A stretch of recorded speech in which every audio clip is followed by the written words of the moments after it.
Nous apprenons à l'école que les Romains ont vaincu les Grecs. Mais nous n'apprenons pas toujours comment les Romains ont réussi à vaincre les puissantes phalanges de hoplites. Je vais vous l'expliquer. Les hoplites grecs constituent une infanterie lourde, efficace en combat rapproché.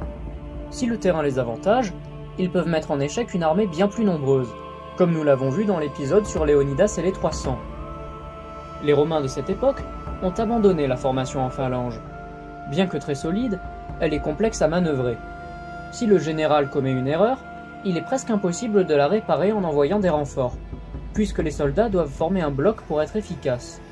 En brisant cette formation pour se repositionner, ils deviennent vulnérables.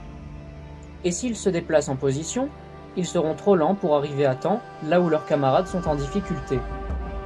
Les Romains utilisent le système manipulaire. Les soldats se déplacent par petits groupes rapides qui se regroupent sur la ligne de front.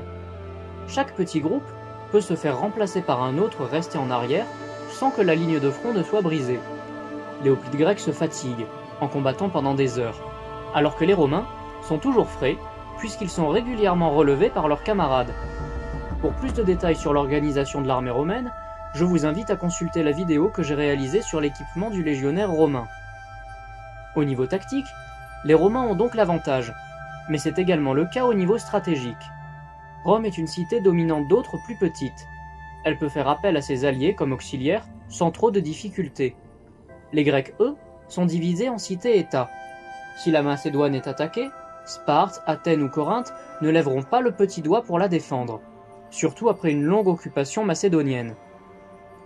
Enfin, les Romains n'hésitent pas à s'adapter et à adopter de l'équipement ou des stratégies étrangères, alors que les Grecs font preuve d'un certain conservatisme militaire et traitent souvent leurs ennemis avec dédain. Nous avons donc d'un côté des Grecs divisés, hostiles aux réformes et se battant en formation rigide, et de l'autre des Romains unis, s'adaptant rapidement et faisant preuve d'une plus grande souplesse. Comme souvent dans l'histoire, la vitesse et la manœuvrabilité l'ont emporté sur la puissance brute et l'organisation rigide. Pensez à mettre un j'aime, à vous abonner, à partager et à laisser un commentaire. N'hésitez pas non plus à me suivre sur TikTok et sur Telegram pour me soutenir.